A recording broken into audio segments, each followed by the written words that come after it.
Hi, I'm Sarah Schweig at the Center for Court Innovation, and today I'm speaking with Gail Pendleton about how issues around domestic violence become far more complicated when they involve victims with pending immigration status. Gail Pendleton is co-director of ASISTA, a national immigration law technical assistance project supported by the Federal Office on Violence Against Women.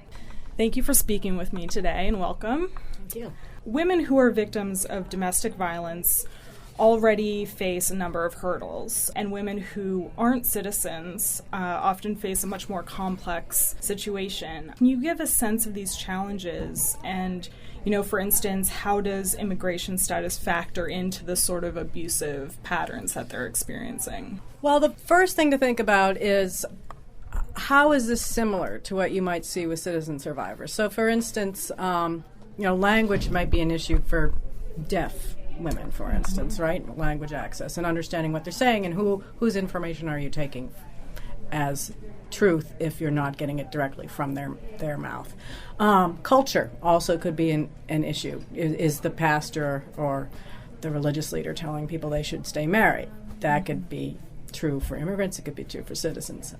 Economics, also an issue for citizens, but when you're talking about someone who may not be able to work legally or is working illegally, that adds an extra tool of power and control in the hands of particularly a documented spouse or intimate partner.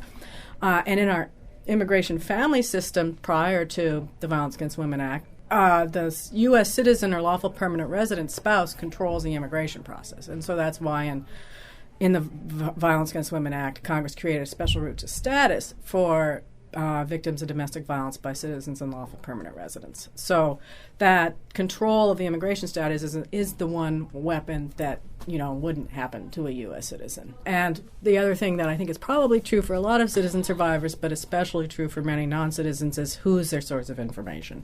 Because the isolation may be even more intense for non-citizen survivors than it is for citizens, their source of information is going to be their perpetrator. And what are they telling them? They're telling them, our court system won't help you because you're undocumented or semi-documented. I'll get custody of the kids. You'll get deported. You'll get turned over to ICE if you call the police. All of those are very effective tools for abusers to keep both their spouses and their kids in violent homes. Right. And ICE, just for our listeners, is Immigration and Customs Enforcement. Okay. Right. A victim of domestic violence, a domestic violence offender, and any children involved may have all varying immigration status. Is that right? How does that further complicate the situation? And how do you sort of deal with those differences in the court system?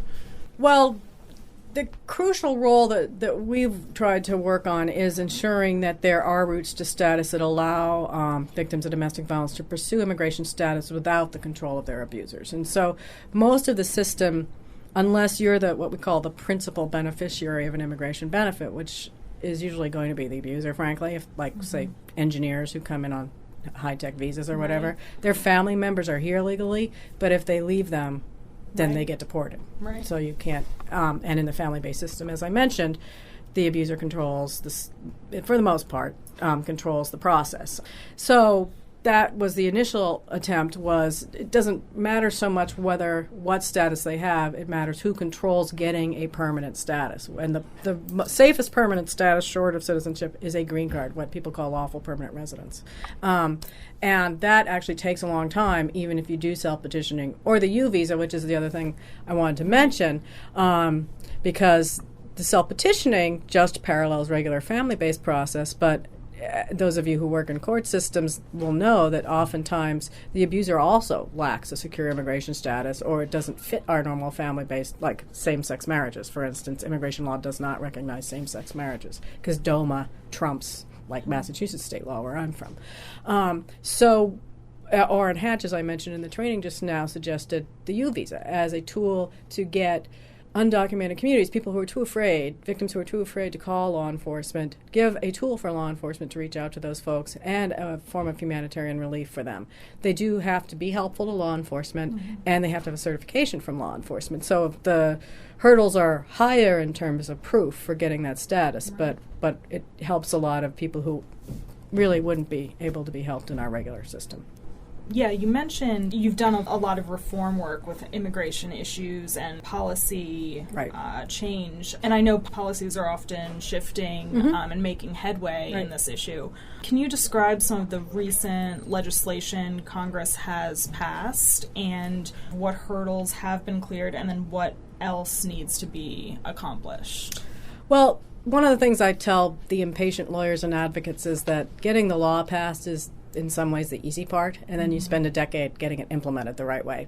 And we've been fortunate in the violence against women area to have basically a series of incremental improvements in access to status for immigrant survivors of domestic violence and sexual assault and human trafficking.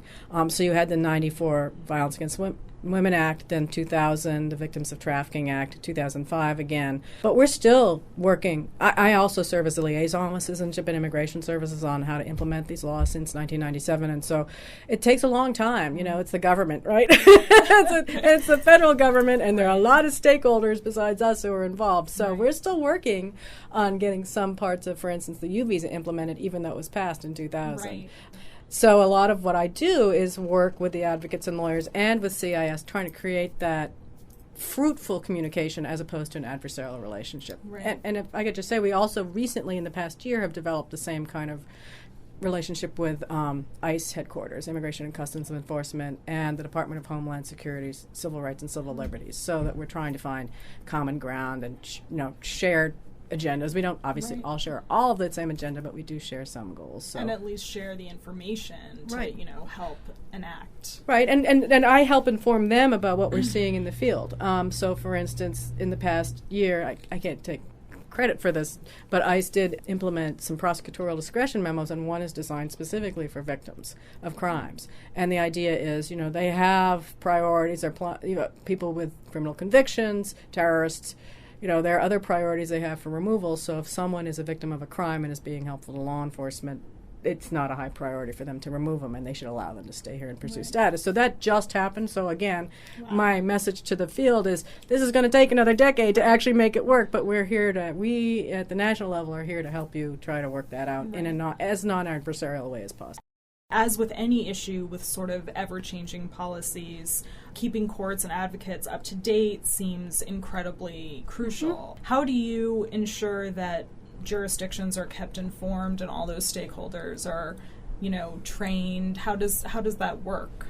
Well, there are two ways that we try to do it. One is that we work with organizations such as the Center for Court Innovation and the National Judicial Institute that are sponsored by Office on Violence Against Women, who have special training for court systems. And that's kind of the trickle down. And then because we've been doing this since before 1993, we have a large field of thousands of people who are out there doing this, right? And so the idea is give them the ability to go out and do this locally, because there's only so much you can do. You have to have the bottom pushing from the bottom and us pushing from the top, and it's never going to be perfect, but hopefully you can make more systems better. I would say a thing to do in the next few years is pick a few models that seem to be working. There's no one model that works everywhere. So like what works in Suffolk County, New York is not going to work in Northwest Arkansas, right? You got to take the principles that seem to be the most important principles and figure out how people can apply them to the resources they have locally.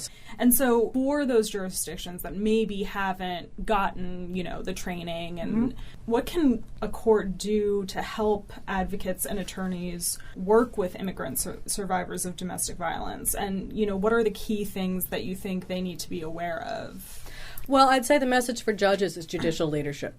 That's the key thing, is that they need to go back to their systems, because there's only so much a judge can do by the time it gets to them, right? It's got to be the advocates in the system. It's got to be the police and the DAs and the domestic violence people out there who are really the first point of entry for these folks, so that they even get to the judge.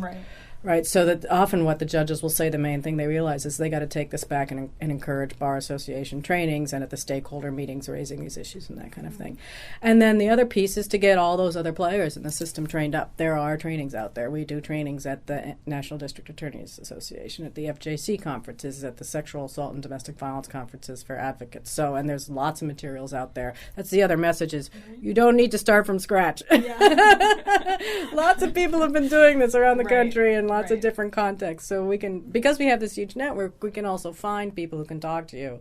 Like, I'm a big fan of peer training. So if the message is better coming from an advocate for advocates or a police chief for other police chiefs, we can work on that. That's great. Thank you so much for talking to me today. I'm Sarah Schweig, and I've been speaking with Gail Pendleton, co-director of ASISTA, about domestic violence and its bearing on immigration policy. To learn more about the Center for Court Innovation, please visit www.courtinnovation.org. Thank you for listening.